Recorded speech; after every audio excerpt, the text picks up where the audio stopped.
What's going on, everybody? It's your man Louie T here with a brand new installment of the Louie T Network podcast. Hope the day is treating you well. We'll try to make this a quick one. It's hard to make it quick when you got all the shit to talk about that we have on deck. I told y'all that there was something wrong, something off in New York, and we never got a chance to talk about it. Now Robert Saleh is fired. So we're reacting instead of being ahead of the train. We're now reacting to the carnage after the crash. So we'll talk about that today on the show. Obviously, we got to put the skates on. Just had another beautiful week of National Football League action. Week 5 in the books. Let's go ahead and skate through the slate of games in week number 5.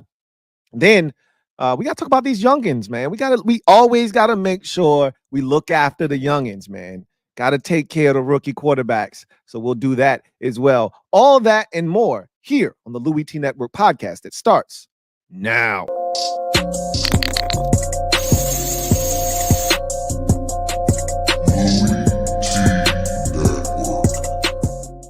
The Louie T Network is powered by MusicHead University. MusicHeads, classes in session. Turn me up. Enroll on YouTube now.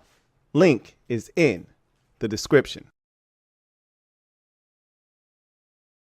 Who else could it be but me, your man, Louie T? Welcome to the 450. Let me change some of this stuff, man. Moving too quick, man. Let's get it right. Never too late to do the right thing. Today is October the 8th. And this episode is 455. Now we look alive. 455th installment of the Louie T Network podcast. I, of course, am your set man, Louie T. Thank you for joining me. Man, woke up, took a nice nap today, refreshed, feeling good.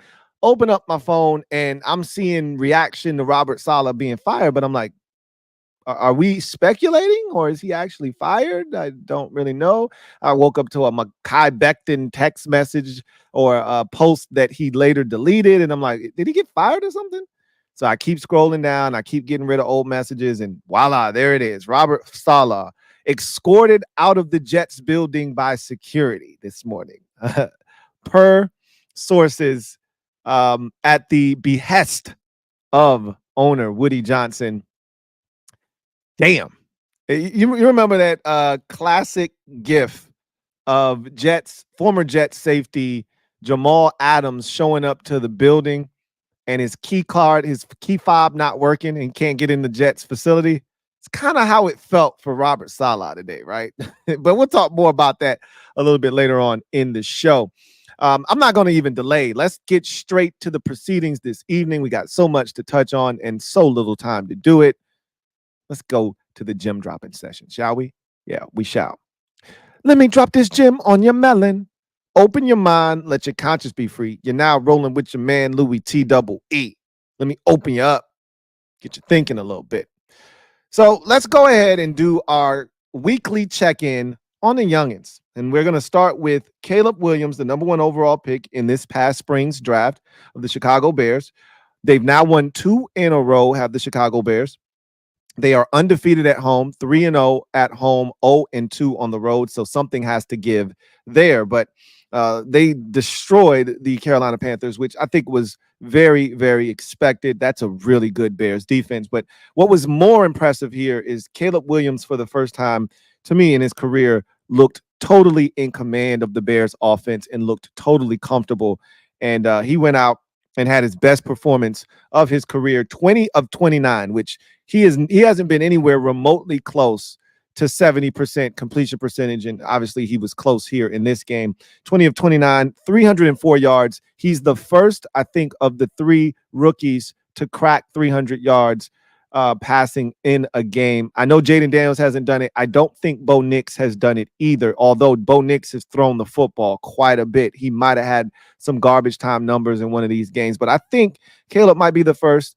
Caleb might have done it against Indianapolis too. He threw it quite a bit in that game, so I could be wrong about this being the first one, but I think Caleb's the only one to have exceeded 300 yards passing in any game, but 304 yards passing, 2 touchdowns, no interceptions. He was only sacked once. That's one of the key stats there. He was only sacked once in this game. They kept him upright. He looked comfortable. He did some Houdini magician, Patrick Mahomes type shit running around, on a couple of plays, one that didn't count, but it was still crazy to watch. Caleb's going to be fine.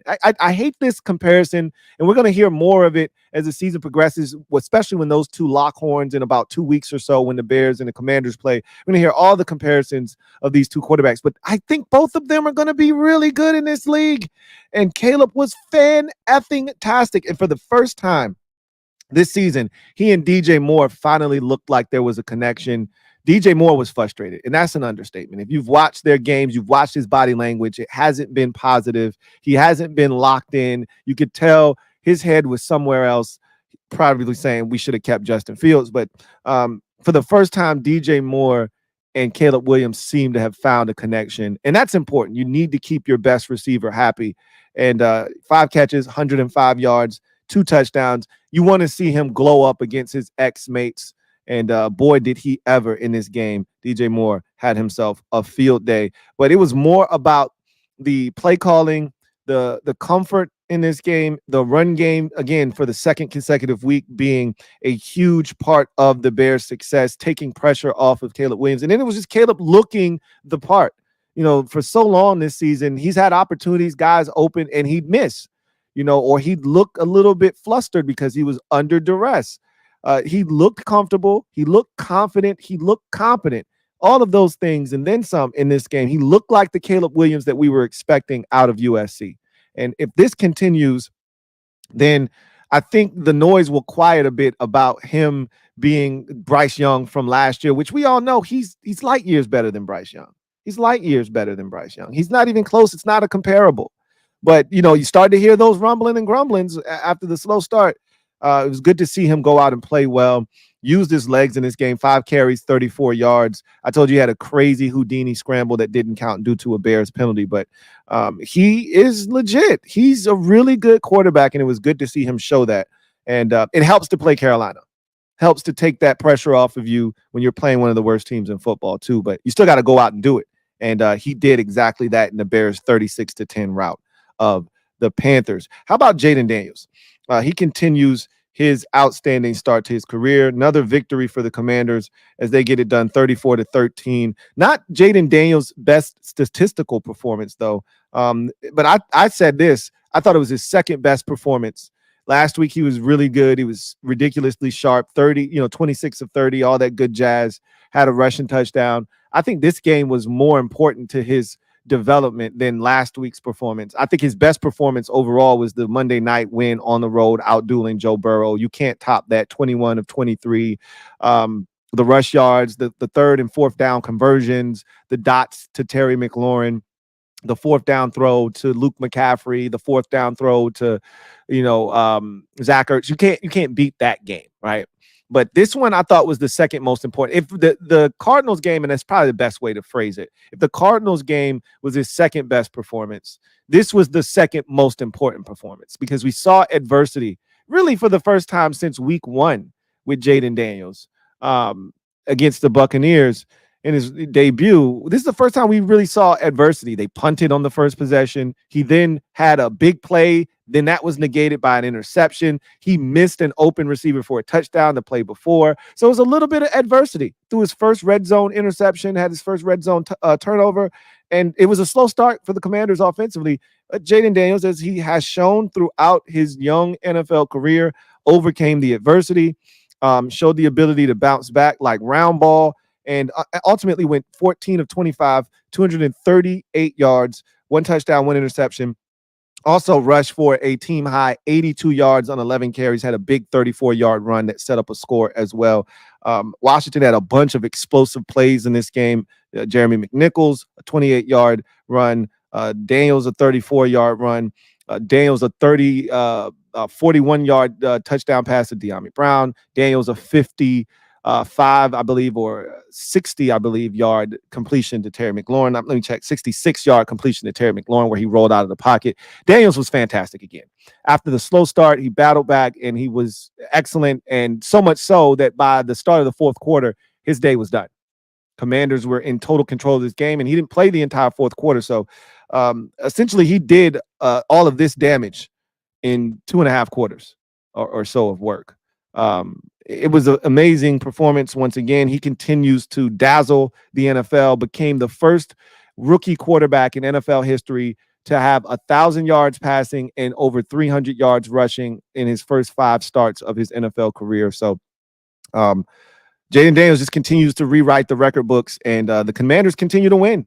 Big win there, and they get it done 34-13. And then speaking of winning, the Denver Broncos and Bo Nix, who knew, right? After the 0-2 start, they could barely score points. Who knew that this is what would become of the Denver Broncos season? But 3 weeks later, the Broncos have won 3 in a row. They're now 3-2. They're right there in second place behind the 5-0 Kansas City Chiefs. After the 34-18 win over the Vegas Raiders, this was a 10-0 game for the Raiders before the Broncos scored 27 unanswered points in this game to really take a commanding lead. I believe it might have been 34 unanswered points.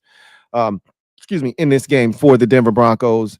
And Bo Nix had a really solid game here. Nix in this game, I thought it was a slow, start. I thought he finished the first half, great drive to end the half to get a field goal. And then I thought the second half he was in total command and should have had even more yards here and another completion because he threw a dime to his former college teammate, Troy Franklin, in the end zone from about 50 yards out, and Troy Franklin dropped the ball. I mean, it was a tough catch, but it's one you expect an NFL wide receiver to make.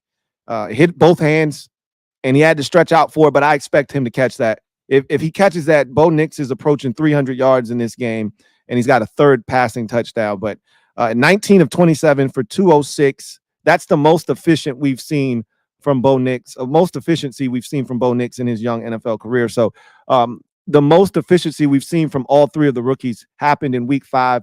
Jaden Daniels wasn't the most efficient, but he still was very effective. 2 touchdowns, no interceptions, which is key for Bo Nix. When he doesn't turn the ball over, this Broncos team is tough to beat. And Bo Nix continues to lead this Broncos team. I thought he'd be a great fit for Sean Payton's offense. Did you see the interaction between him and Sean Payton on the sidelines? It was very spirited, to which Payton said that, and this is going to go over a lot of your heads. He said he's got a little bit of Ferris Bueller in him, that he needs to, he called it quirkiness. It's a kind of a crazy analogy because I'm like, is he skipping practice or something? Is he, not locking in early? Is he not staying late? Is he not putting in the work? But he was talking more about the quirkiness and kind of thinking outside the box. One of the things we've heard is that Bo Nix is, changing some of the play calls. He's flipping plays from left to right. And Sean Payton's like, yo, don't do that. And Bo Nix is doing it anyway. So there's this kind of, back and forth relationship between the two. It's beautiful to watch. I love when young quarterbacks come in, assert themselves, and make it their own. Like Jaden Daniels running past his offensive coordinator and saying, hey, they're giving us one-on-one, we need to take a shot. And literally the next play, he takes the shot to De'Ami Brown for 41 yards. You love to see young quarterbacks coming into their own, understanding what's going on, and making the necessary adjustments. To me, in this league, if you're about that life, it's all about committing the act, right? And asking for forgiveness later, right? Don't worry about asking for permission. Just beg for just beg for forgiveness later, right? That's it. Go out, do what you need to do to get it done, and we'll accept the responsibility later and say, hey, I'm sorry. You forgive me? Jaden Daniels in his first NFL game did not have the authority to call a go ball, but he did it anyway. He pointed to the sideline and said, see, I got it. Let me do my thing, right? Like you gotta be able to come in here and insert yourself as the alpha. And Bo Nix is doing that. I love it. And good for the young fellas, man. All of 3 of them won for the second week in a row, right? All 3 of them have won. All three of these quarterbacks have led their teams to winning records over the first 5 weeks of the season. Bears and Broncos are 3-2. Commanders are 4-1. These rookie quarterbacks are playing well, man. All right. The youngins are holding up their end of the bargain, and their teams are playing well, specifically on the defensive side of the football. And so these teams are playing competent ball. We'll see if it continues. But that's 2 weeks in a row that all three of the rookies have led their teams to victories. And this was the best week for all three of them. In terms of as a group, as a unit, this is the best week.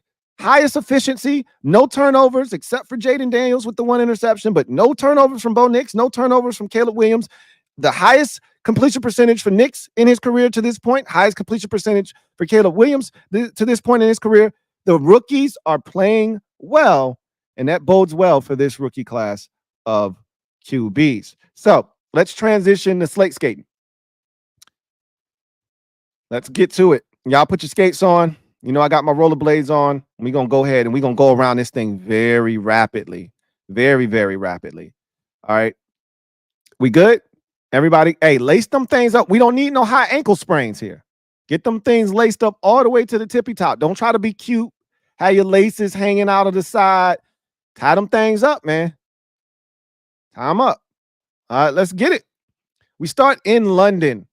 Vikings, Jets. We didn't know then, but we know now that it was going to be Robert Saleh's final game as the Jets head coach. Vikings get the win, remain undefeated on the season at 5-0. They were the first team to reach 5 victories on the season with their 23-17 victory over the Jets. This was a sloppy game on both sides, but primarily the Jets just turning it over like their minds had gone bad. But this was a sloppy game overall. Neither team really looked all that sharp, to be honest with you. But when it's all said and done, it's that Vikings defense headed up by Brian Flores that continues to rule the day as the Vikings move to 5-0. Aaron Rodgers, 29 of 54. Ouch. I mean, we've known Rodgers to be one of the most accurate quarterbacks in NFL history. He was off, and it wasn't just the doing of the Vikings defense. He was just off. He looks antsy. He doesn't look in sync with his targets. He's forcing the football into spots where it doesn't belong. It's un-Aaron Rodgers-like, okay? It's uncharacteristic of who he's been throughout his career. And so maybe changes needed to be made. 2 touchdowns, 3 interceptions, and that's the big thing there. You can't turn it over. We just talked about it with the youngins. It doesn't matter what your age is in this league. You can't turn the ball over and expect to win.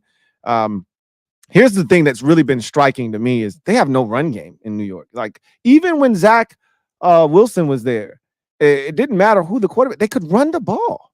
They can't run the ball this year. And I think some of that is you want to get these old-ass offensive linemen who aren't athletic. It's hard for them to reach some of these blocks. You're not going to be able to run the ball effectively.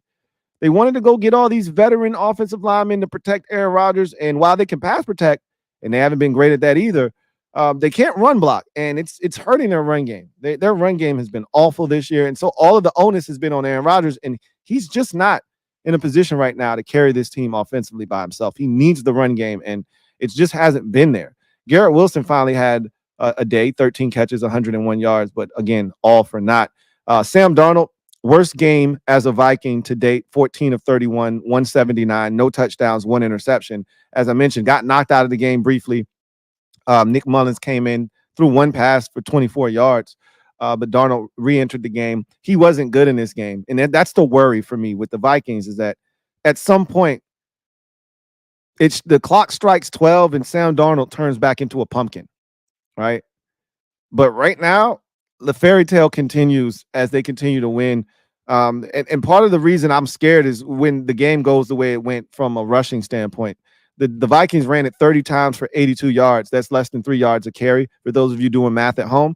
And now the game is on the shoulders of Sam Darnold. And I'm not sure that he can handle that on a weekly basis. You have to be able to run the ball. The Vikings have run the ball very effectively this year. Aaron Jones injured himself in this game.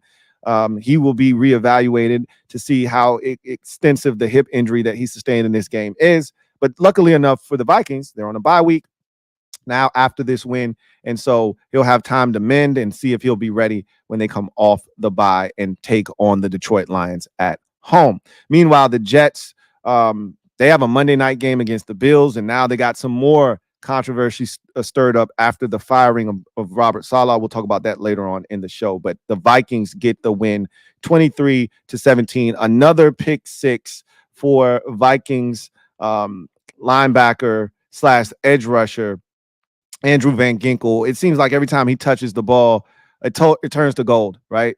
And it turns into a touchdown. Andrew Van Winkle didn't fall to hell asleep. And clearly Sam Darnold is not in Wonderland.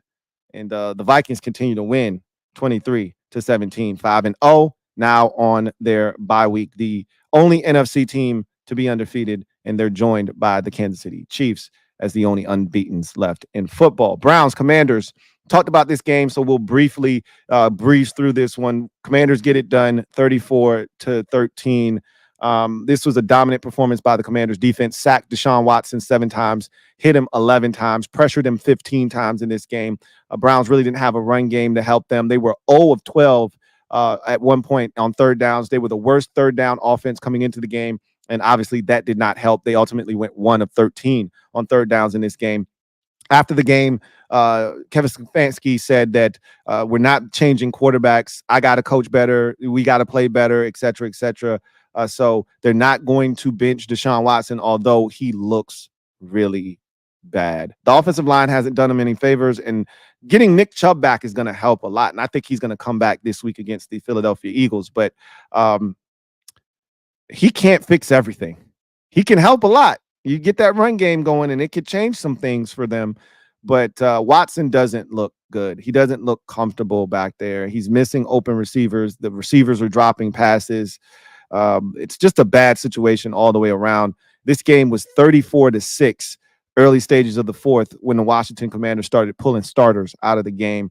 The Browns have to figure things out and fast, or this season's going to go sideways. And there's no firing Kevin Stefanski. The man won NFL Coach of the Year last year, and he's won the award 2 times in the last 4 seasons. He's not the problem. Okay, he's not the problem. But if they're not willing to identify the problem, we all know what the problem is. The $230 million quarterback that's owed $63 million this year and $63 million next year that you don't want to bench. They got to figure it out, and they got to figure it out fast, because that was another embarrassing performance by the Browns. Ravens, Bengals. Oh, man, what a game this was. 41-38. The Ravens get it done in OT to get to 3-2 in the season. Cincinnati just continues to fail on the defensive side of the football. They're now 1-4. It's amazing to see how well the Bengals have played each of the last 3 weeks on the offensive side of the football. Really, each of the last 4 weeks, that they've played on the or 3 weeks. I said that right. They were 0-3 when the Commanders 0-2, when the Commanders saw them. So no, I said that right. 4 weeks in a row. They played well against the Commanders, well against Cincinnati or Carolina, well against the Ravens, and I think there was another game in there. No, I said that right. It was 3 games. Because that was a week 3 game. Week 3, week 4, week 5. Yeah. They've played ridiculously good on offense the last 3 weeks, and they have nothing to show for it, essentially, other than beating Carolina. But they give up 41 points defensively in this game. And they had the ball with a chance to win after a Lamar Jackson snap that was muffed, bad snap by the center. And they got a chance to win this game, and they don't make the field goal. Bad snap, messed up the whole operation. It's shanked, and they give up a big run to Derrick Henry, and they lose this game on a walk-off field goal in overtime. This was a back-and-forth affair, but Cincinnati had no business losing this game. They really controlled this game after a slow start defensively. Go figure, right? This is what they do. They were down 14-7. They got a safety of Lamar Jackson, and after that, they took off, and they went. They scored from that point forward. They scored 17 unanswered points in this game. Took control. They never led or trailed until they lost the game. They never trailed in the game after taking a 24-14 lead over the Ravens. They consistently kept them at bay. Every time the Ravens would score, Cincinnati would go back down and score. And it was a Joe Burrow interception, his low mistake of the day, that kind of opened the door for the Ravens to finally tie the game up. And wow, 30 of 39 for 392, 5 touchdowns, 1 interception for Joe Burrow. Like that's not a stat line that should result in a loss. Meanwhile, Lamar Jackson, 26 of 42 for 348, 4 touchdowns, no interceptions. He was remarkable. We saw the play where the ball is snapped on the ground. Lamar bobbles it, picks it up, dusts it off, stiff arms the defender as he's running towards the sidelines and throws a dart to Isaiah Likely for a touchdown. It's one of the most remarkable plays you'll see on a broken play when things kind of go from bad to worse to, oh my God, how did that happen in a single play? Lamar was fantastic. So was Derrick Henry. 15 carries, 92 yards, a touchdown. Obviously, the 51-yard run in overtime to put them in a winning position. The Ravens just found a way to get it done. And it's this Bengals defense. That's the problem right now. The Bengals have scored 33, 34, and 38 over their last 3 games. So 38 plus 33 is 71, plus 34 is 105 points in their last 3 ball games, and they've lost 2 of them. Make it make sense, all right? For the Ravens, after the dominant defensive performance they had against Buffalo, to come out and give up 38 like that raises questions about their defense, but no questions about that offense. They put up 41 and got it done, and now they're 3-2 after starting the season off 0-2. They've rattled off 3 straight victories, and they got a big showdown with the 4-1 Commanders on Sunday afternoon. Meanwhile, the Bengals will be at home on Sunday Night Football looking to get back on track versus the New York Giants. Colts, Jags, AFC South family business. You know how the family do it. Jags were the last winless team in the league, and I knew they were going to get off the schneid, but man, boy, it did not come without a struggle. What a game this was. This was a fun watch. This is a very fun watch. Jags jumped on top of the Colts by halftime after a slow start. They were trailing in this game 7-0, but they able to take the 13-10 lead at half. They got ahead 20-10, and it felt like, okay, they're about to maybe make their move to push this thing out of reach, but the Colts would not go away. Joe Flacco. What did I tell y'all? The best backup quarterback in the league is Joe Flacco. If you're a championship caliber team, you should have been knocking on the door of Joe Flacco. You should have been contacting his agent to make sure that you kept your team in contention should something happen to your starter. Listen to this from Joe Flacco. 33 of 44 for 359 yards, 3 touchdowns, and no interceptions. They were down in this game. Get this. They were down in this game, the Colts were. And I was talking to the mob watching this game live, and I told the mob, I said, the Jags just got their first win of the season. Tank Bigsby breaks off this big run, scores a touchdown, and here I am declaring the game over, right? So the Jags take a 34-20 lead with about 6 minutes to go in the game. All right, they're up 14. Bigsby rips off this 65-yard run, and within less than a minute, Joe Flacco, bing, bang, boom, has them down at the 1-yard line. They score a touchdown. It's 34-27. I'm like, okay, Jags, they're still fine. The Jags go 3 and out, give it back to the Colts, and in less than a minute and a half, so they were down by 14 with 5 minutes and 9 seconds left in the game. By the time it was 2:40 left in the fourth quarter, so less than 3 minutes expired off of the fourth quarter clock, the game was tied at 34. I mean, Flacco was dealing, man. He was dealing. But luckily enough for Jacksonville, they were able to salvage this thing, get into field goal range, and Cam Little, who was huge in this game, knocks home a 49-yard field goal to give the Jags the 37-34 victory. I was on record as saying, if they lose this game, Doug Peterson's getting fired. He was going to be fired in this game. They were up 14 with 5 minutes left, and you lose, you're getting fired. So this was big. This might have saved his job. We'll see if it ultimately allows the Jags to maybe turn their season around. 28 of 34 for 371 was Trevor Lawrence. There was one play in this game, the interception that he threw, where I go, Trevor, what the fuck are you doing, bruh? Outside of that throw, I thought he was spectacular. He looked like the Trevor Lawrence that we started to see, come to life and get that big contract. Other than that one throw. That one throw led me to think, man, this kid is really regressing. But it was early in the game. He overcame that, played extremely well, as I just told you, and made every big throw late in this game to give them a chance to ultimately win the ball game. Tank Bigsby, the last 2 weeks, has gotten the lion's share of the carries over Travis Etienne. I think the fumbling has been an issue for Etienne, and I think they like this Tank Bigsby guy out of Auburn. He's playing really well. 13 carries, 101 yards, 2 touchdowns. They're going to him more than Etienne at this point. They got a nice little two-headed monster, but that's something to keep an eye on. And Brian Thomas Jr., rookie wide receiver out of LSU, first-round pick of the Jaguars. 5 catches, 122 yards, and a touchdown. That touchdown was 85 yards early in this ball game. I'm telling you right now, he's one of the best rookie receivers. We talk Malik Neighbors, and we talk about Marvin Harrison Jr., and rightfully so, and Rome Odunze. Brian Thomas Jr. right now, behind Malik Neighbors, is the second best rookie wide receiver to start this season off. I didn't stutter, and that's on the real side. That ain't on the fake side. He's been outstanding as the Jags get off the schneid, get their first win of the season, and are now 1-4. Colts drop to 2-3. Dolphins, Patriots, we'll make this very brief. All right. 15-10 win for the Dolphins. This was a nasty watch. Okay. Turnovers galore.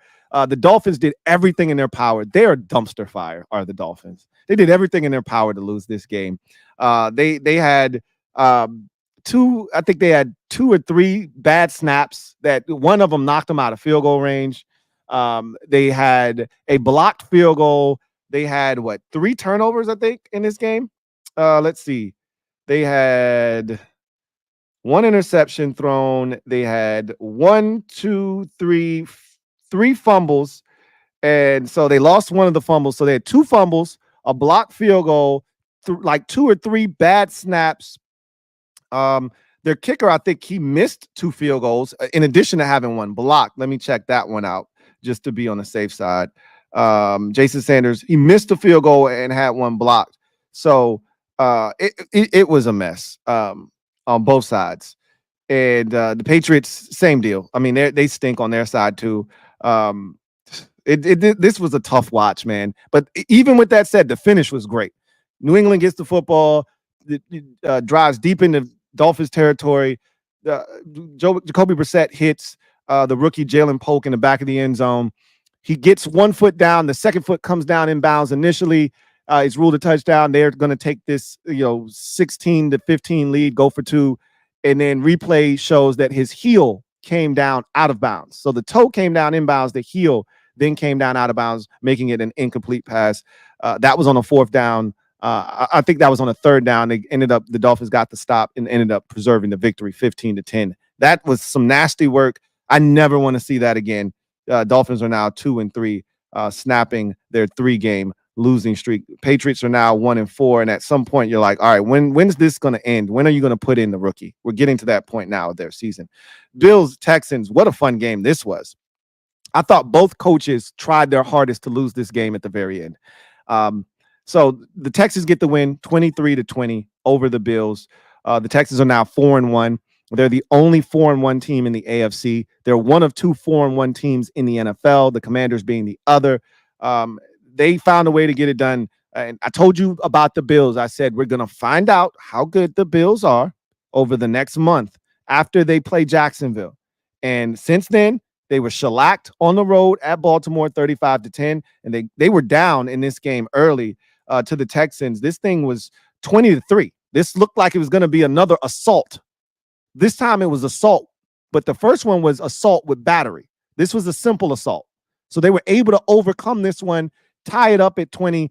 CJ Stroud started to do some uncharacteristic things. He threw a pick. He fumbled deep in his own territory, set up another Bills score. So he started to do some things that we didn't see from him. But I think the turning point in this game was Nico Collins getting injured. We got some thug quarterbacks in this league, man. Is it because I'm a thug? We got some thugs in this league, man, at the quarterback position. CJ Stroud throws a 67-yard dime to Nico Collins for a touchdown. And then he goes and he poses. It's a meme, right? He goes and poses. It's the same pose you see him in on the thumbnail for this video. He goes and poses like this. And it's so dope. He's got the chain on and he's just looking like, and what? And I went off at the house. Like, CJ Stroud is such a thug. Oh my God. It was crispy. I can't lie. I had the Color Rush jerseys on. It was nice. It was nice. But let's fast forward to the end of the game. Big play by the rookie wide receiver. I think he stepped out of bounds like twice on this play. I don't know how they didn't overturn this, but Keon Coleman with a simple catch turns up the field, breaks the tackle, gets up the sideline. I swear he stepped out of bounds twice. 49 yards later, he's in the end zone, touchdown. And that really got the Bills back into this game at 20-17. Then Stroud fumbled at his own 10-yard line. Bills recover. That turned into a field goal, and that tied the game up at 20. So now let's set the stage. It's 2020. Texans have the football because, right, they have the football. The Bills have no more remaining timeouts. There's 46 seconds left on the clock, right? They're at the Bills 40-yard line-ish, we'll say. All they need, it's third down. All they need to do is run the ball, right? You got a great kicker in Kamimi Fairbairn. Run the football. Bills don't have any timeouts. You call you call the timeout with 3 seconds left. You kick a field goal. Either you're going to win the game in regulation or this bitch is going to overtime. They wanted to get closer. So they throw a pass. It's incomplete. It stops the clock. And it ended up being an intentional grounding on top of that. So now you not only are not going to run the clock down and not give the Bills the ball back with a chance in regulation, you're also going to now be out of field goal range. So they had to punt. Unbelievable. I'm looking at the Texans head coach with the most disdain. I said, and I was wrong for this. I was being emotional because I picked the Texans. I said, I want to slap blood from DeMeco Ryans. This ain't even my team. Why am I so mad, right? But I was so upset. Like, what are you doing, bro? Coach 101. Either we win. It's the same. It's the equivalent of taking the last shot in the NBA. Game's tied. We got the ball. Shot clock is off. Either we win in regulation with this shot or we go into overtime. You can't shoot the basketball with 8 seconds left on the game clock when the shot clock's off. Because if the other team gets a rebound and they call a timeout, now they have a chance to win. And that's essentially what the Texans did. Like, what are you doing? So they have to punt. Their punter does a tremendous job of pinning the Bills deep in their own territory. I think the ball was down at the 2-yard line. And so instead of them, now the Bills trying to figure out a way to get this thing to overtime. And their head coach, Sean McDermott, after the game admitted, I made a mistake. That's on me. My bad. They ran the ball. They didn't run the ball not once. They threw it 3 times with Josh Allen. So they essentially ran no time off the clock, maybe like 8 or 9 seconds. Kicked it back to the Texans. Obviously, if you're pinned up against your own end zone, you're not going to be able to get the kickoff the way you want to. So they essentially gave the Texans back to football where they had it before they punted. And the Texans still had 2 timeouts. So C.J. Stroud completes 2 passes, the last of which was a little dump down, perfectly placed dump down to his running back, Ogunbowale, that set them up for the 59-yard game winner. And Kamimi Fairbairn bangs it home, and the Texans win in a wild finish. Both coaches just blowing. I lost their damn minds for a second. I don't know what the hell Sean McDermott was doing because it's not like Josh Allen's gonna throw a 99-yard touchdown pass. I mean, he could have, but the likelihood is very slim that happens, and you don't have any timeouts. So you really should have been playing for overtime at that point. Run the ball 3 times, force the Texans to use all 3 of their timeouts. And look, even if you got to punt it back to them, if you run it 3 times, and let's say you get 6 yards on those 3 runs, right? Guess what? Now your punter has a little bit more space. You punt that ball, and now the Texans don't have those 2 timeouts that they had at their disposal to get into field goal range to kick that long field goal. Now they got to work the sidelines. It's a lot tougher, and you're probably going to overtime. But that's no here nor there. The Bills are now 3-2 after the 3-0 start. They've lost 2 in a row. They go home for the Bills on Monday night. And the Texans are now 4-1, and it didn't happen in a fashion that you would like to see, but it got done, and that's the most important thing. And now we got to evaluate the health of wide receiver Nico Collins, who left that game with a hamstring injury very early on. Panthers, Bears, we already did this one, so we're not going to spend a lot of time on this. The Bears dominated this game. They were up 36-10 at one point. They were up 30-7 at an earlier junction of this game. They got after Andy Dalton, 18 of 28 for 136 yards, no touchdowns, 1 interception for Dalton. Chuba Hubbard had their only touchdown. It was early when it was 7-7. He ripped off a 38-yard touchdown run. But outside of that, The Bears stifled the Panthers offense so much so that Bryce Young got in. He was 4 of 7 for 58 yards. I was like, hey, Bryce doesn't look half bad. Hey, how about that? He tried to throw a pick, though. Ball got batted in the air, almost picked off. But outside of that, he had a scramble outside the pocket to his right where he threw a dime about 30 yards down the field. So, hey, how about that? But there was a Bryce Young sighting, but this was all about the Bears. Caleb Williams, as I mentioned earlier, was outstanding. The run game was complimentary. The defense was outstanding, and the Bears win 36-10. They are now 3-2 on the season. Broncos, Raiders. I talked about this game already, so we'll quickly breeze through this one as well. Raiders are now 2-3 on the season after the 34-18 loss to the Broncos. They made a quarterback change in this game. I'll tell you where this game changed. We'll make this brief. This game was 10-0 Raiders early. Man, is Brock Bowers good. He had a Moss job early in this game where he went up, took the ball away from the defender, ran down the sideline, scored a touchdown. It was epic. Then the Broncos scored a field goal to make it 10-3 after the fast start by the Raiders. Raiders answer right back. They take it all the way down to the 3-yard line. And Gardner Minshew rolls out and does the Gardner Minshew thing, right? Like you got to know who your quarterback is, right? He's going to do the Gardner Minshew thing. Throws it up for grabs in the end zone. I don't know who he was throwing it to.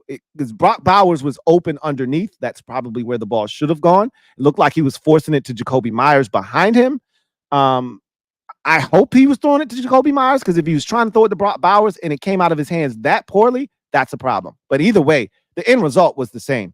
It was picked off by Patrick Surtain the second. PS2 took that thing 100 yards for a touchdown the other way. And the game was never the same after that.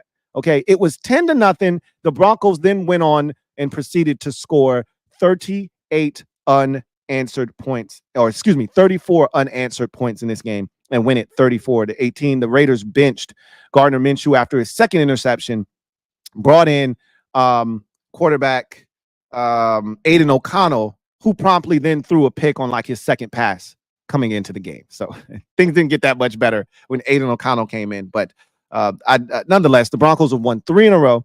They're now 3-2, and the Raiders have now lost 3 out of their last 4 after starting the season 1-1. They've lost 2 out of their last 3, excuse me. And they're 2-3 on the season. How about Cardinals and 49ers? What a wild and wacky game this was. So I talked about CJ Stroud being a thug.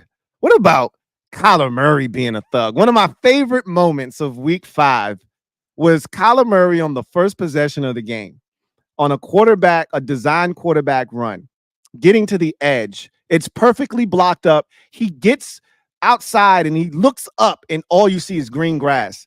And there's a defender with an angle and another defender on his other side trying to chase him. And with no hesitation, Murray has not even passed the defender with an angle. Murray puts his hand up to say, I got touchdown. This is 50 yards away from the end zone when he does this, okay? He puts his hand up. I got a touchdown. And then he takes off. He turns on the afterburners, leaves the 2 49er defenders in his dust, and scores a touchdown. Is it because I'm a thug? There was such a thug move by Kyler Murray. I glowed up on that one. I was like, look at the young fellas out here showing up and showing out, man, having fun. You got CJ Stroud out here posing on folks after a 64-yard dot. And you got Kyler Murray ripping off a 50-yard run or so. And before he even splits the 2 defenders, noses a touchdown and puts his hand up like he's in college on some shit. That's crazy to me. Anyway, despite the early theatrics by Kyler Murray, this was a game that was really dominated by the 49ers. At half, right before the half, they block a field goal. This was a crazy day for field goal blocks. There were at least 4 or 5 field goals blocked. The Cowboys had a field goal blocked. The Giants blocked the field goal. We'll talk about that one here in a second. That was returned for a touchdown. This game had a field goal block returned for a touchdown. The Dolphins, I think, had a field goal blocked in their game. A lot of field goals blocked. And what the hell is going on in special teams?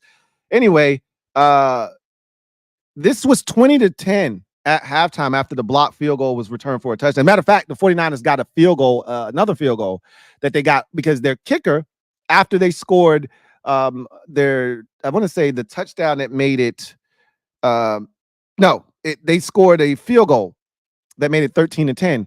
Jake Moody tried to make a tackle on the ensuing kickoff and sprained his ankle, high ankle sprain. He left the game, did not return. So now the 49ers were without a field goal kicker.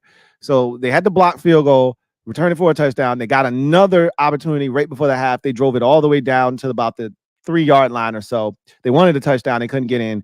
And they had to settle for a field goal. They brought their punter out, Mitch Wisnowski, and he was able to knock it home. But they realized Mitch can't kick anything beyond 40, right? So they knew they were going to have to go for it. There was a 4th and 23 in the game that a normal situation, they would have kicked the field goal, probably been like 53 yards or so. But you can't punt. You're at the Cardinals like 36-yard line. You're not punting that football. It's 4th and 23, and they went for it because they didn't have a field goal kicker. So, I was like, what the hell's going on with San Francisco? You watch the game, you understand. If they had a field goal kicker, they're going to win this game, right? But even without the kicker, they still had a chance to win this game, and they had a chance to put it away. They were up, I want to say 2 at this point of the game. It was 23-21, and they drove all the way inside the Cardinals' 10-yard line, and Jordan Mason fumbles at the Cardinals' 6-yard line.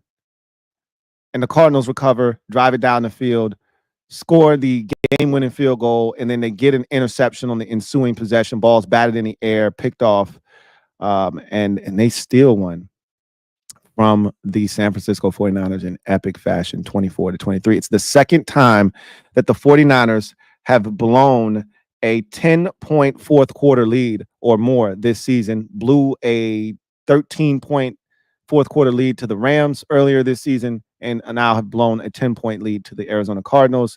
They've signed a kicker because they have a Thursday night game this week, but there's trouble in San Francisco. They're now 0-2 in the division and 2-3 on the season. The Cardinals are 2-3 as well.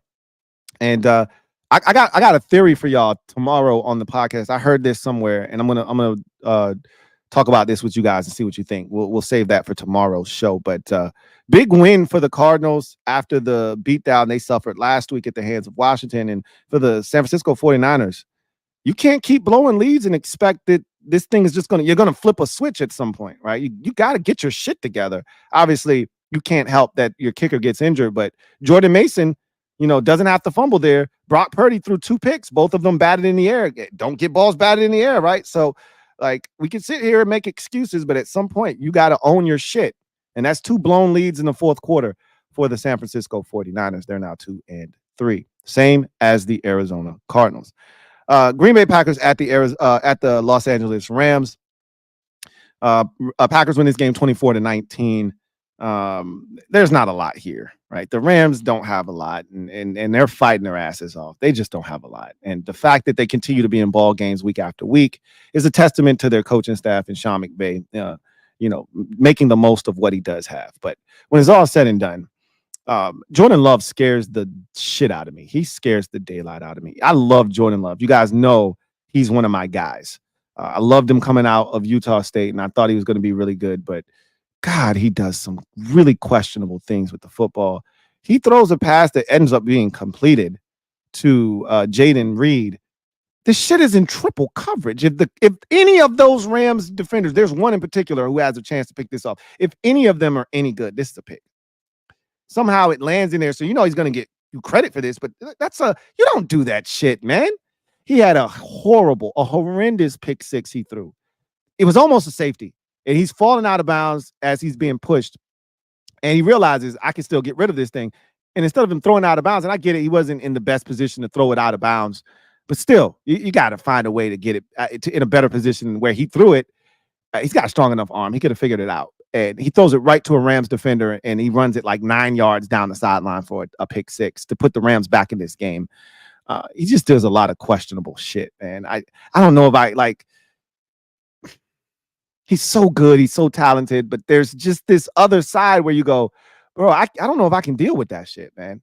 That's the thing that's going to stop him from being one of the best in the league is there's this other side of Jordan Love where he can't contain himself, where I think it's that athletic arrogance where it takes over and he's like, I'm Jordan Love. I can fit that shit in there. And you're like, no, bro, don't do that. And it's too late. Now you've thrown the pick, right? Yeah. Tucker Kraft had an excellent game. You know who's been one of the best free agent acquisitions Safety, why am I forgetting? From the Giants. I'm going to find his name right now. He's been outstanding this year. Xavier McKinney. Man has a pick in all 5 games this season for the Packers, and he recovered a fumble in this game as well. He's been a turnover machine. I don't think the Giants miss him because Tyler Nubin has played really well, but you don't think the Giants could use 5 interceptions? He wasn't that type of playmaker with the Giants. Put in a different scheme, allowed to do the things that he's capable of doing. He is flourishing. I mean, he's living his best life in Green Bay. They get a late game stop of Stafford, and they preserve the victory 24-19. This game should not have been as close as it was, but again, Jordan Love throws a pick 6 and gives the Rams life in this ball game. Giants Seahawks. Wow. Who saw this one coming? Essentially, the survivor pool ended because the Seahawks got upset at home by the New York Giants 29-20. If you watch this game, the Giants really dominated this game. They really, truly did. Like, you watch Seattle, and they looked like a team that expected to show up at home against an inferior opponent who was missing their best offensive weapon, and they expected the Giants to just lie down and allow them to destroy them. And I think they realized pretty early on, oh shit, maybe this isn't going to happen. But there were still opportunities for Seattle to seize control because the Giants don't score points, right? So even if you're struggling, you're going to have a chance because the Giants just don't score a bunch of points. And they had their chances. DK Metcalf, for the second week in a row, fumbled the football, okay? That's becoming a problem now. So he that happened. They were going to get points on that possession. Geno Smith took some bad sacks in this game. I'm like, Geno, you're a better athlete than that, bro. Just get out of there. Get out of there. I think he got sacked like 6 or 7 times. Let's see. I think he got sacked like 7 times in this game. I'm going to say this right now. The Giants have the best defense in the NFC East. And while that's not saying a lot, I actually think their defense isn't half bad. They sacked Geno Smith 7 times in this game. And they hit Geno Smith 10 times in this game. And I thought Geno took too many sacks in this game. He got sacked 7 times, and Geno could have avoided 3 or 4 of those sacks. If he just run, just go, Geno. Stop trying to avoid and extend the throw. Just take off. But the biggest, like, if there was one thing I could point to in this game that I say, you deserve to lose, Kenneth Walker, coming off of a 100-yard, 3-touchdown performance on Monday Night Football, got 6 carries in this game, 5 carries in this game. Make it make sense. Last time I checked, the Giants do not have an all-world rush defense. Why didn't you run the football again? Why is Geno Smith throwing the ball 40 times in a game that you were never out of? Help me to understand why your most dynamic offensive weapon is touching it only 5 times in the run game. They threw it to him 7 times. That's cool. But he should have had 20 carries in this game. Might have changed the outcome. But, I mean, not my business, not my problem. Ultimately, this game was 23-13. The Giants were up. They were in total control. And then Geno Smith said, man, hell no, we're not losing to the goddamn Giants. He turns the bitch up. They score a touchdown very quickly. The defense gets a stop, and they get the ball back. And on the first play of the possession, Geno Smith rips off 40-some-odd yard run. How long was that? 32-yard run. And they're at field goal range already, right? And now it's like, hey, let's go get a touchdown. They got plenty of time. They got time. They got plenty of. Let's go get a touchdown. And they have a drop on 3rd down, and they got to settle for this long field goal, and it gets blocked. Great play by Simmons to jump over the offensive lineman, block the field goal, scooped up, scored, and the Giants win the game 29-20. It went from, all right, we about to go to overtime, to shit, we just lost to the New York Giants. But it took too long to wake up. They took too long to wake up. Gutsy win on the road by the Giants, man. To be able to do what they did on the road without your best offensive weapon, wow. Like, that's some 2022 Giants shit right there. And Daniel Jones, man, don't look now. That's what, 4 good games in a row. 23 of 34, 2 touchdowns, no interceptions, 257 yards passing. All right, and that was without Malik Neighbors. It started out disastrously almost.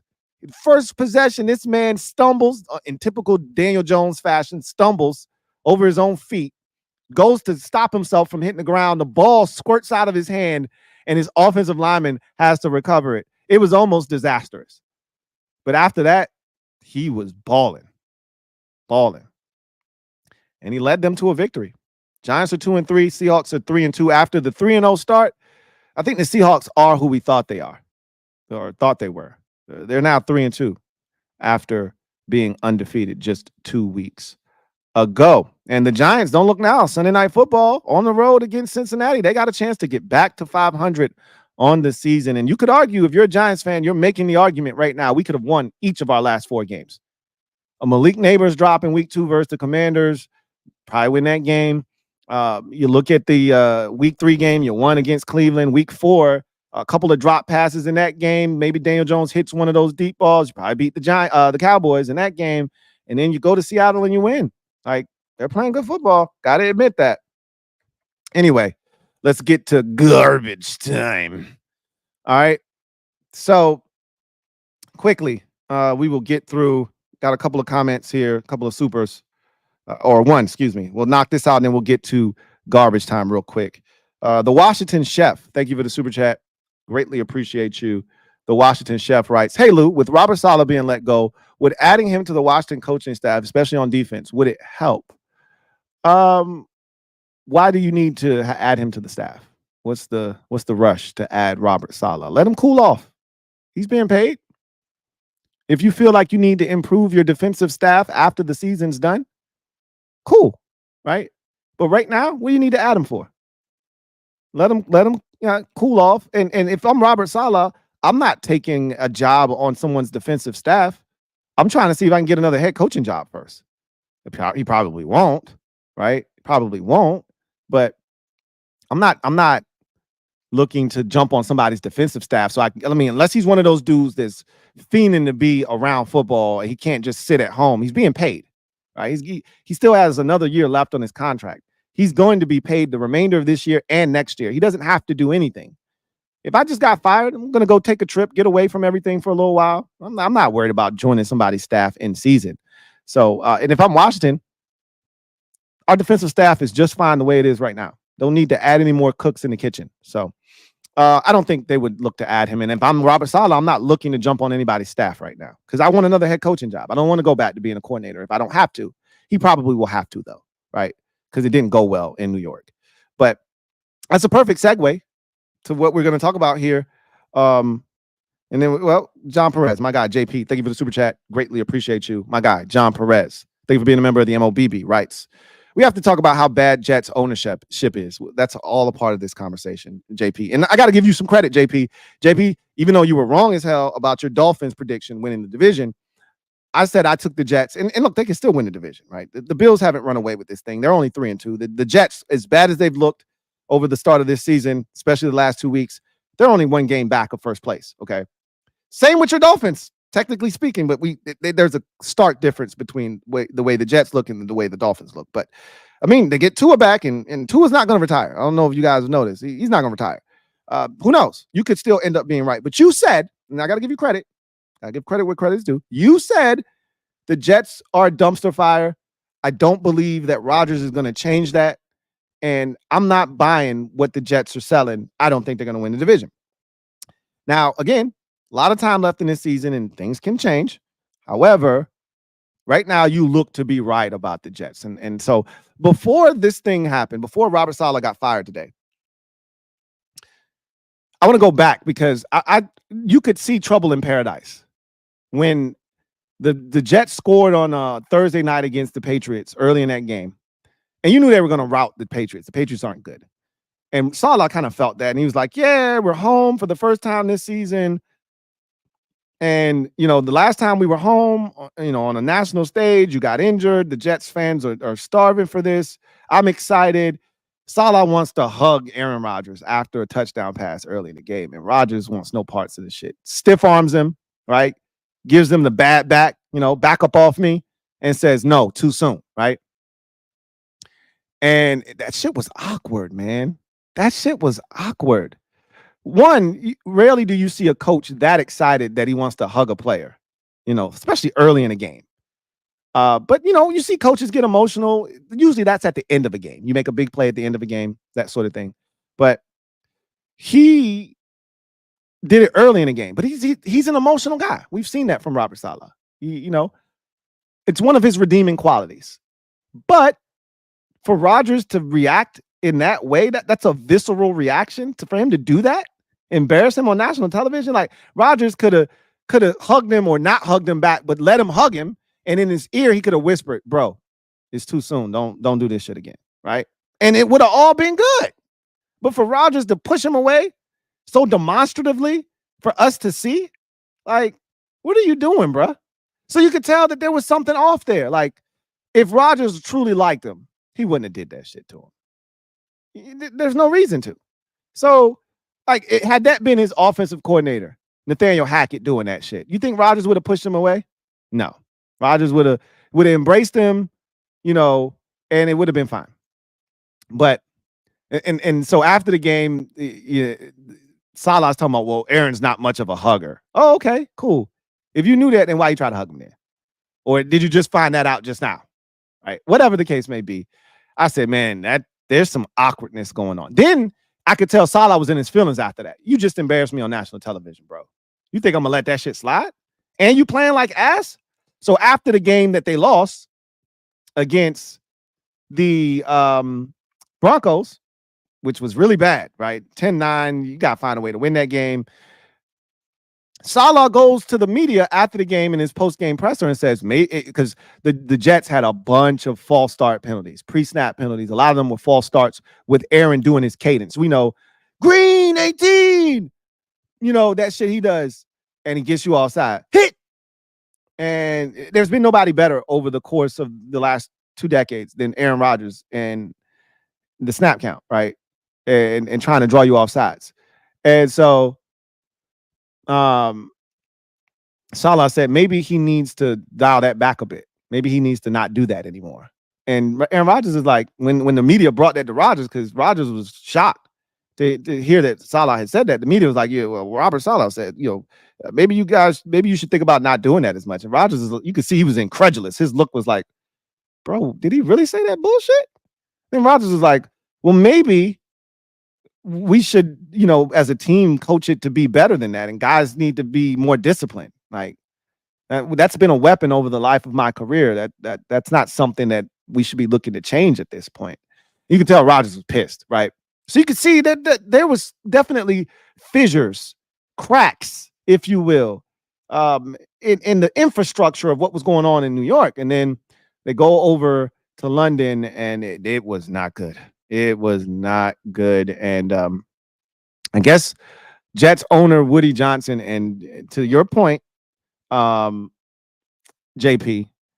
it has not been a great owner by NFL standards. And, this is the type of shit that he's done, in past years, where it's kind of been awkward how he's moved, how he's conducted business. I didn't love the Todd Bowles firing. How they've gone about things hasn't always been the cleanest. And the whole hiring of Adam Gase was janky and stupid. And they've done a lot of questionable shit in the Woody Johnson era. This one was pretty interesting because instead of them contacting this man last night, letting him know what was good, hey, come in, get your shit tomorrow, you're fired, or calling him into the office last night, like they let this man go home after a day of practice. He's getting ready for his week 6 opponent, trying to figure shit out. They got a game against the Bills on Monday night, a big game. He's preparing for that, looking at all the mistakes they made over in London. They let this man go through the entire day. Let him go home, get a good night's rest, wake up ready to do it all over again. He shows up at the team facility, still doesn't know anything. And then the security guards escort him to his office, tell him to pack his shit up, and he's been fired. Unbelievable. Like, what are we doing here? Right? Like, and I'm pretty sure it didn't go exactly that way. My guess is he showed up to work Woody Johnson summons them to his office and told him he was fired and told the security guards, please, escort Robert to his office, allow him to pack his things, and then take him outside. Hey, give me your key fob as well. But still, that's not how you do this. Like, it was messy. It was sloppily done. This shit should have been done. You played on Sunday, and yes, I get it. It was an overseas game, lots of travel hours, and so maybe that threw off the scheduling of everything. I'm aware of that. Still, the timing seems a bit off. Seems a bit odd. You could have fired this man while he was on the plane, right? He could have known already, hey, this shit is over, bro. That was sloppy. I don't like the way this is going. I don't think you have the pulse of this locker room. We're going to move on. He could have done that after the game on Sunday. Man, wait till Tuesday morning to do that shit? And maybe he had his reasonings behind it. But Jeff Ulbrich, the defensive coordinator, will take over as the head man in New York. And how does this fix anything? Like, the offense is the problem, not the defense. Now, Robert Saleh hasn't been the greatest coach. I'm not going to lie to you. I think he's done some questionable things. He said some questionable things here of late. Maybe the pressure was starting to get to him. I think he thought Aaron Rodgers was going to fix their offense. Like, obviously, last year they had all this momentum. Rodgers came in and he was like, man, this is a breath of fresh air. With all the shit that I've dealt with at the quarterback position, to get Aaron Rodgers and to see him up close and personal, man, this is going to be fan-effing-tastic. And then he gets hurt, 5 plays in. And so, yeah, that sucked. But I still think he thought once Rodgers is healthy, we're going to be fine. And it wasn't. And this shit has been awful. Awful. The, last couple of weeks in particular. But I've said this already. Before the Patriots game, they don't look right on offense. Remember I told y'all that? I said even the defense isn't great. The San Francisco game was a joke. It was a preseason game for them. And he was too okay. Like, that's another thing. I didn't like that his approach after the first game. Like, oh, well, it's a good 49ers team. And, even after this loss, I still feel better than I did after week 1. And we won last year in week 1. I feel better this year. And everybody could justify that with saying, I got Aaron Rodgers. Last year, I knew Aaron was done for the season and I was dealing with Zach Wilson. Okay, I get that. But he was too nonchalant about a loss in week 1. Your team was unprepared and you didn't give a shit. You treated it as if it was a preseason game. And you were okay with that. So there was that. There was the lack of offensive continuity. I didn't think the defense was all that sharp in the first game or the second game against Tennessee. If not for Will Levis turning over, they could have lost that game too. But they found a way to win, right? And then they went and they destroyed the Patriots like they were supposed to on a Thursday night, and it all was supposed to be well. Then you go home and you're supposed to take care of the Broncos. Mother Nature doesn't cooperate, but you still should win that game. And you somehow butcher it, botch it, and lose it. And I didn't love the play calling in that game. And honestly, I think his offensive coordinator got him fired because Nathaniel Hackett sucks. And this is what you get for trying to appease Aaron Rodgers to the point where you're surrounding him with a bunch of guys he's comfortable with. I don't mind you going out and adding all these offensive weapons to make him comfortable, and they still might try to do that with Devontae Adams. But he doesn't need to have Nathaniel Hackett there. He sucks. He stinks. And that's why their offense stinks. You get a better offensive play caller in there, I bet you that offense comes to life because they got talent. But Saleh ultimately is responsible for all of this. He should have fired Nathaniel Hackett in the offseason instead of kissing Rodgers' ass. And I told you that was a really nasty recruitment process of Aaron Rodgers. They went too far, right? You think that the Bucs gave a shit about what Brady thought the offensive play calling was? As a matter of fact, Uncle Bruce, the cool cat with the hat to match, called Brady out after a week 4 loss or 5 loss against the Bears where he thought it was 5th down, 4th down, and he was trying to stay out there for 5th down. And he said he's not playing well, and he's got to play better. Bruce Arians ain't give a shit about Tom Brady's ego. Too much ass kissing in New York with this Jets team. And they essentially chose Aaron Rodgers and Nathaniel Hackett over Robert Saleh. And I'm not saying that that's the wrong thing to do, but Nathaniel Hackett should be fired. He stinks, and he's the reason you're 2-3 right now. More so than Robert Saleh, if you ask me.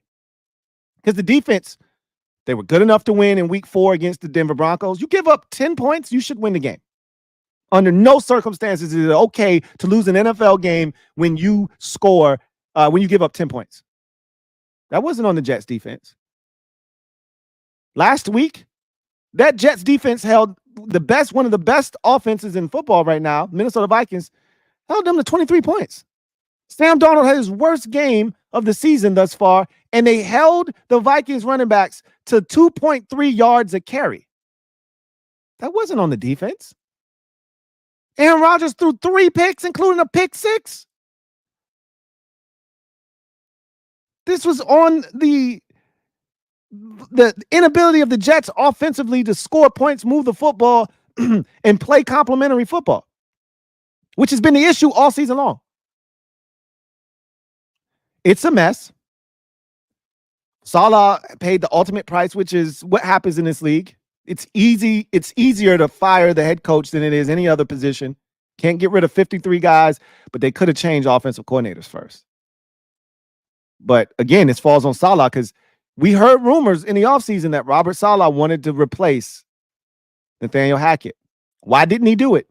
I don't know the answer to that. I'd love to know why he didn't do it. Maybe he wasn't given authority to do it. Maybe he said, nah, that'll piss off Rodgers. Rodgers ain't show up. Like, you okay with Aaron Rodgers not showing up for offseason OTAs? You okay with that? The man missed all the last season. You got new weapons. You okay with him not showing up in the OTAs? Like, I'm not a big OTA, you got to be here guy. But, like, I mean, the slow start, the offense looking out of sorts, you don't think extra time would have helped?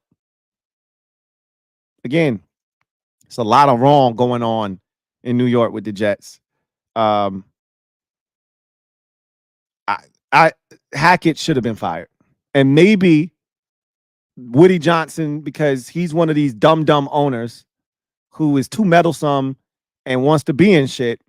Maybe he saw that Saleh was going to fire Hackett, because that's the problem. I'm going to be honest. That's the real problem. And I'm not telling you Robert Saleh wasn't a part of the problem, because he was. But the biggest problem in New York is still in their locker room right now, and that's Nathaniel Hackett. He's an imbecile on offense. And I mean, looking at him as a person and how he and Aaron Rodgers interact, he's Aaron Rodgers' wingman is what he is. He's not an offensive coach. This guy is a buffoon. He's there as a jester. He's a jester to Aaron Rodgers. He makes Rodgers laugh. That's why if you watched Hard Knocks 2 years ago, Aaron Rodgers likes him being around because he makes him laugh. You want him to make Aaron Rodgers, have him be the quarterback's coach then. You can't be my offensive play caller. You want to make Rodgers comfortable? Make him the quarterback's coach. That's what he was in Green Bay. Make him the quarterback's coach. He can laugh with Aaron all day, every day in the quarterback's room. You can have all your little fun jokes, kiki, laugh, do all of that corny shit y'all like to do together. Don't do that shit with the entire offense, though, because that shit's a train wreck. And maybe Woody Johnson saw that Robert Saleh was thinking about firing the real problem, Nathaniel Hackett, and he said, if you fire Nathaniel Hackett, that's going to piss off Aaron Rodgers, and I don't want to piss off Aaron Rodgers, so I'm going to fire you instead. That's stupid. That's dumb. That's dumb ownership 101. But this is why the Jets haven't done shit in over 2 decades now. They haven't been to the AFC Championship game since what? 2009? And they haven't been to the playoffs since 2009. That's why. It's part of the reason why. Because you do dumb shit like this. And it's hard for me to fathom that this is going to help you turn your season around. But again, we'll see. We'll see if Jeff Albrecht can come in there, kind of galvanize that locker room. You know what I always say? Anytime you fire a coach, that interim guy going to come in there and win that next game. So that doesn't bode well for the Buffalo Bills. I'll just say that. But anyway, I digress. Frankie, yo, thank you for the super chat. Greatly appreciate you. who writes, Rodgers canceled his McAfee spot today to wash the blood off his hands. Of course he did. And I wouldn't be shocked if he doesn't do it the rest of this season, right? I wouldn't be shocked if that's the case. If he just said, nah, I'm good on doing that. I got to focus. I wouldn't be shocked if that's the case. But he knows what he did. And then, Bleacher Report out here, helping the push the narrative of, oh, Aaron Rodgers and Robert Saleh didn't have a rocky relationship and that had nothing to do with the firing. Bullshit. Do we got dummy written on our forehead? Do we got stupid written on our foreheads? Who do you think you're talking to? All right. Save that for the people who don't follow this shit closely, because all of us that do, we see through your bullshit. We know exactly what this was. Owner chose the quarterback over the head coach. Period. And I still think they're going to go after Devontae Adams too. Makes me feel even more confident that that's going to happen, because that's the only way you salvage Nathaniel Hackett and make it seem like he's a good coordinator, is if you go out and Rodgers can do that off-script shit with Devontae. That's the only way you salvage this, because it's going to be glaring that this guy stinks the longer this season goes on. It'll be glaring. He's ass. The Broncos were ass because of him. The Jets are now ass because of him. Trust me. Nathaniel Hackett is ass as a coordinator. And Saleh saw it, and he was going to do something about it, and they said, no, how about we do something about you? Too little, too late. Sorry, just a little too late. It's too late for Robert Saleh. He should have got rid of his ass in the offseason when he was thinking about doing it. Anyway, I digress. You're not wrong, Frankie, yo. He needed to wash the blood off his hands. He knew he had a part in this shit. He knew it. Rodgers doesn't care, though. Anyway, I digress. That's going to do it for me, your man Louie T, here on the 455th installment of the Louie T Network podcast. I thank you guys for joining me. If you are a member of the mob, we will be live tonight breaking down the film. If you are a part of the LTN exclusives, or you just want to come kick it with us, kickback session tonight as well at about 8:00 p.m.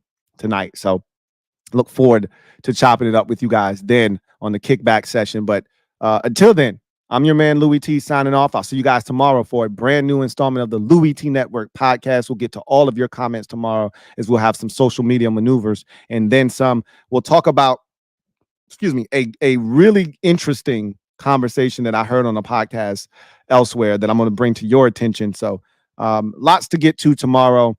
And maybe we'll even have a little bit more fallout from this Robert Saleh firing tomorrow as well. But until then, I'm your man Louie T signing off.